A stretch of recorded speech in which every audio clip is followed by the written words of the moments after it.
उनकी बेटी की शादी हो रही होती है और मेहंदी का फंक्शन होता है, जहाँ पर जनाब डीजे चल रहा होता है और डीजे के अंदर गाने चल रहे होते हैं दिलजीत दोसांझ के। एसएचओ के पास जाते हैं जो मुतलका थाना ए डिवीजन के हैं। ये मजहबी मामला है, इस पर हम बात नहीं करना चाहते। हमने कहा भी साउंड क्या चल रहे थे गाने, वो कैसे आगे जी? उसके अंदर नाते और कसीदा बुर्दा शरीफ चल रहा था। कोई भी शादी के अंदर एंटर हो जाती है मांगने वाली, उसको हम रोक तो नहीं सकते।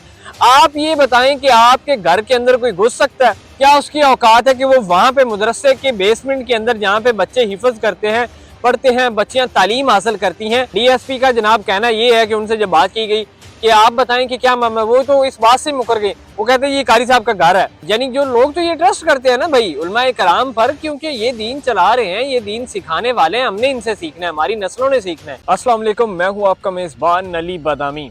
नाजरीन, गुज़श्ता दिनों जो उकाड़ा के मदरसा के अंदर मुजरा डांस पार्टी की जो वीडियोस वायरल हुई हैं, इसकी असल हकीकत क्या है? क्या ये वीडियोस और ये मुजरा कारी आशिक ने खुद बनाया और ये वीडियो वायरल किसने की? उसके बाद कारी आशिक पर क्या कानूनी कार्रवाई हुई और उकाड़ा के शहरियों का इस पर क्या रद्द अमल है? तमाम तर तफसीलात मैं आपको इस वीडियो में बताऊंगा। और क्योंकि मैं उकाड़ा का खुद रिहायशी हूँ और इसको मैंने डीपली स्टडी किया है और उस मदरसे के आगे जाकर हमने लोगों से पूछा है, पुलिस से जाकर बात की है और हमने खुद बाकायदा कारी आशिक को भी कॉल की कि आप हमें ज़रा टाइम दें, उस पर क्या कहना चाहेंगे। तमाम तर तफसीलात आपको इसी वीडियो में बताऊंगा। अच्छा जनाब, होता ये है कि उकाड़ा के अंदर जब ये एक मदरसा है जो कारी आशिक साहब खुद चला रहे हैं, उनकी बेटी की शादी हो रही होती है और मेहंदी का फंक्शन होता है, जहाँ पर जनाब डीजे चल रहा होता है और डीजे के अंदर गाने चल रहे होते हैं दिलजीत दोसांझ के, ये तू नच्ची ना सोनिए, मैं तेरे लहंगे ते शराब डोल दूं। और जनाब कारी साहब बाद में खुद भी इस तस्वीर में आप देख सकते हैं कि खुद भी आते हैं और जनाब बेलें चल रही होती हैं, गाना चल रहा होता है, डांस हो रहा होता है, सारा फैमिली फंक्शन हो रहा होता है, औरतें जो होती हैं वो होती हैं, बच्चे होते हैं, सारे मामलात होते हैं। वीडियो वायरल होने के बाद जब पुलिस पर ये प्रेशर आता है कि जनाब आप इस पर एक्शन लें, पुलिस जाती है वहाँ पर FIR सबसे पहले करती है जनाब साउंड एक्ट के तहत। उसके ऊपर कोई मस्जिद की बात नहीं हुई, कोई मस्जिद की तौहीन की, मजहब की तौहीन की बात नहीं हुई। जो साउंड चलाया गया ना उस एक्ट के तहत जनाब FIR होती है और पुलिस जाती है और कुछ बंदों को उठाकर ले आती है। और जनाब अगले दिन तमाम तफसीलात हम पूछने चले जाते हैं। हम जनाब सबसे पहले SHO के पास जाते हैं जो मुतलका थाना A डिवीजन के हैं। उनसे हमने पूछा जनाब आप हमें इस पर मौक़िफ़ दें कि असल बात क्या थी, अभी कारी आशिक साहब किधर हैं? उन्होंने बेल करवा ली है, गायब हैं, कहाँ पर गए हैं? उन्होंने कहा जी ये मजहबी मामला है, इस पर हम बात नहीं करना चाहते। हमने वहाँ पर बैठकर उनके सामने ही ओपन आवाज़ के अंदर कारी आशिक साहब को कॉल की, जो आप सुन सकते हैं अभी। कल असी रिक्वेस्ट की थी कि असली आपका बैच है ना, जो भी बात करेंगे हम करेंगे, आपने कुछ कारी साहब वैसे हमें ये उम्मीद नहीं थी कि आप इस तरह बिहेव हमारे साथ इस तरह करेंगे। ओपिनियन क्या देना, अब उस पे ना खामोशी बेहतर है। आप अच्छा, उनको हमने कॉल की और उन्हें कॉल करके कहा कि कारी साहब आप हमें थोड़ा सा टाइम दें, इस पर हम बात करना चाह रहे हैं कि असल वाकया क्या हुआ था। कारी साहब तो भाई किसी के हाथ नहीं आने वाले थे। एक बंदा गलती करता है उसके बाद बंदा चलो एक्सेप्ट कर लेता है, जब पता चल जाता है यार ये मैं गलत हूँ, बंदा मान जाता है। कारी आशिक साहब तो किसी के हाथ ही आने वाले नहीं। उसने कहा जी मेरे बॉस ने हमें रोका, ये है फलाना है, मैं आपको टाइम नहीं दूंगा। हमने कहा जी ठीक है, कोई मसला नहीं, हम जाके मदरसा के लोगों से और उकाड़ा के शहरियों से पूछ लेंगे जी क्या मामला है। इसी मामले के अंदर जनाब 3-4 दिन हमें लग जाते हैं। दैन उसके बाद हम जब मदरसा के अंदर 3-4 दिन पहले हम जाकर सर्वे करने जाते हैं, हमारे साथ कुछ और दोस्त होते हैं, हम 3 लोग होते हैं। हम यहाँ पर पहुँच जब जाते हैं वहाँ पे देखते हैं, लोगों से पूछते हैं कि असल वाकया क्या है। अब वहाँ के लोग जनाब गेम और सेट करके बैठे होते हैं।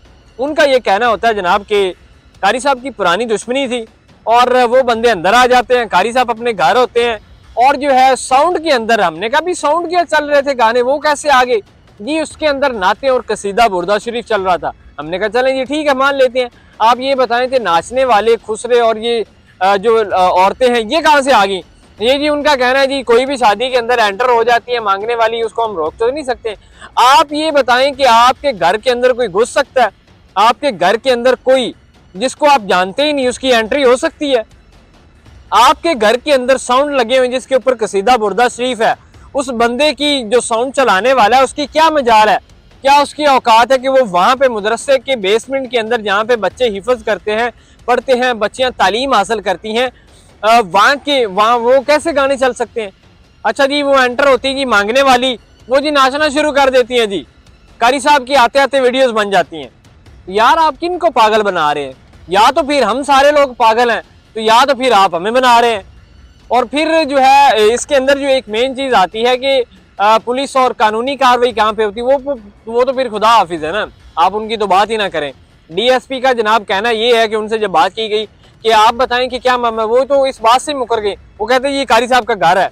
अजीब लॉजिक है। आप ये बताएं बेसमेंट किन चीजों के लिए इस्तेमाल होती है मदरसे की? एक मस्जिद की भी बेसमेंट, वहां पे क्या होता है? वहां पे या तो जुमा पढ़ा जाता है, उसके ऊपर एक्स्ट्रा नमाजी होते हैं वो आकर पढ़ते हैं, या बच्चे और बच्चियां जो तालीम हासिल करती हैं वो यहाँ पर कुरान शरीफ की तालीम हासिल करती हैं। वहां पर मुजरा डांस करवाया जा रहा है और फिर कहा जा रहा है जनाब ये तो मेरे अपने घर की बात थी। और यार आप किन को पागल बना रहे हैं? आप एक तौहीन मजहब कर रहे हैं, फिर आप जो है उल्टा मान नहीं रहे हैं। तो ये सारी अजीब चीजें हम जब आपके पूछ रहे होते हैं ये सारी चीजें। अब जी कारी साहब को पता चला जी मीडिया वाले आए हुए हैं, कारी साहब ने जो अपनी एक टीम बनाई हुई थी 10-15 लोगों का जत्था आता है जनाब, जो हम पर जो है हमला कर देता है जी। आप इधर क्यों आए हैं जी? आप इस बात को खत्म करें। मैंने कहा जी हम तो खत्म करने ही आए हैं, पूछने हैं कि भाई क्या वाकया क्या हुआ है, लोगों को हम बताना चाह रहे हैं। उन्होंने जनाब हमसे कैमरे छीन लिए, वीडियोस डिलीट कर दी, अपना काम कर लिया। खैर उसके बाद पुलिस आई, मामला हुआ सोल्व। तो आप ये बताएं कि आप कितने लोगों के आप जाके रोकोगे, कितने लोगों की आप जुबान बंद करवाएंगे? आपसे अगर कोई गलती हुई है, माफ करने वाला मेरा अल्लाह है, हम तो कुछ भी नहीं है, लेकिन आपको उसका जवाब भी होना चाहिए। हम वहाँ के रिहायशी हैं, हम शर्मसार हैं कि हम उस इलाके में रहते हैं, उस शहरी हैं। और हम तो जाती तौर पे कारी साहब को जानते हैं जनाब कि वो क्या चीज़ है जी। अब कुछ लोग कह रहे थे जी वो बड़ी अरसे से दीन की खिदमत कर रहे हैं, हम करते हैं, उनको हम रायगा नहीं जाने देंगे। लेकिन आप ये बताएं कि उसके अंदर ये लेकिन वेकन ये क्या चीज़ें आ जाती हैं? भाई आपने जब गलती की है तो आप उसको माने। अब कुछ बंदे तो ये कह रहे थे कि कारी साहब जो है वो अब बैठे हुए गायब हैं, कारी साहब क्यों नहीं बाहर आ रहे? अगर तो आप सच्चे हैं, आप ये कहते हैं कि जनाब गलती से बन गई है, मैं तो इसके अंदर हूँ ही नहीं इन्वॉल्व, ये सारी चीज़ें हैं, तो फिर भाई आप आए, आप जवाब दें, आप मीडिया को बताएं, आप पुलिस के बेल अपनी करवाइए तो आप बाहर आके मीडिया वालों को जवाब दें, कहें कि जी गलती हुई है इस तरह की, मुझे नहीं पता था। सिंपल बात है। कारी साहब फिर भागे क्यों हुए हैं? अब डीएसपी साहब हैं, ये पुलिस है, वो भी इस पर मौकफ नहीं देना चाहती बिल्कुल भी। हमने काफ़ी इसरार किया जी इसके अंदर आप बताएं। और अशरफुल मुदारिस जामिया उकाड़ा का एक बड़ा मदरसा है, उसके मुफ्ती साहब ने एक बयान जारी किया जनाब। उनका कहना है जी ये बिल्कुल नहीं गलती के मुर्तकिब ठहरे हैं और हमारा इनके साथ ताल्लुक नहीं है। आप ये बताएं कि एक बड़ा ब्लंडर जो कर जाता है, ठीक है, जिससे आपकी जो है आप खुद डिसरिस्पेक्ट होते हैं, आपके मज़हब की तौहीन होती है, आपके इस्लाम को एक बैड इमेज पहुंचाया जाता है। ये जो यानी जो लोग तो ये ट्रस्ट करते हैं ना भाई उलमाए कराम पर, क्योंकि ये दीन चला रहे हैं, ये दीन सिखाने वाले हैं, हमने इनसे सीखना है, हमारी नस्लों ने सीखना है। तो जब इस तरह के लोग जब आ जाएंगे तो फिर आप ये बताएं, आप, मैं और ये सब अपनी बच्चे बच्चियां क्यों भेजेंगे इनके पास? तो ये तो खुद बदनाम कर रहे हैं ना। अच्छा जी, उन्होंने ये बयान किया कि हमारा इनके साथ कोई ताल्लुक नहीं। आप ये बताएं कि ये क्यों, अब इतनी सी बात पे ये बात खत्म तो नहीं हो जाती? अब ये जो मदरसा है ये चंदा इकट्ठा करके बनाया गया है, वहाँ के शहरियों ने चंदा दिया है, वहाँ के लोगों ने चंदा दिया है, अभी भी वो जेर तामीर है और वो 40 साल से जेर तामीर है, चल रहा है। लोग जो है वहाँ पे लंगर बांटने आते हैं, उनके बच्चे बच्चियां पता नहीं कितने, वो प्रोफेसर लग गया, कोई कहाँ पे पहुँच गया, कोई कहाँ पे पहुँच गया। तो आप ये बताएं कि आप ये सारी चीज़ें जब कर रहे हैं तो अब आप 2-4 दिन क्या होगा, गायब हो जाएंगे, बात खत्म हो जाएगी। तो इस चीज़ का हमें दिली अफसोस है कि हम इस वक्त कहाँ पे खड़े हैं। ना ही इस पर कोई कार्रवाई, कानूनी कार्रवाई डिप्टी कमिश्नर या इंतज़ामिया है, ज़राई इंतज़ामिया, उनकी जानिब से कुछ किया गया, कुछ भी नहीं हुआ। और फिर इस चीज़ों को डिफेंड करने के लिए कारी साहब ने बंदे वहाँ पे रोके हुए हैं कि भाई आप बताएं वो तो मदरसे की जगह ही नहीं थी। तो आप ऐसा ना करें ना, आप अंदाज़ा आप किन को पागल बना रहे हैं? आप कोई 90s के दौर के अंदर तो नहीं बैठे हैं, आप कुछ भी पोस्ट करवा देंगे या लोगों को बता देंगे वो मान लेंगे। अब लोगों को सारा पता है कि कौन ठीक है कौन गलत है। तो इन चीज़ों को जो है बाकी भी तमाम तर तफसीलात हम उसको डीपली स्टडी कर रहे हैं, देखते हैं कि अभी कारी साहब के खिलाफ क्या कानूनी कार्रवाई हुई है और कहाँ तक ये बात पहुँचती है। मुझे इजाज़त दीजिएगा, अल्लाह ने के बाद।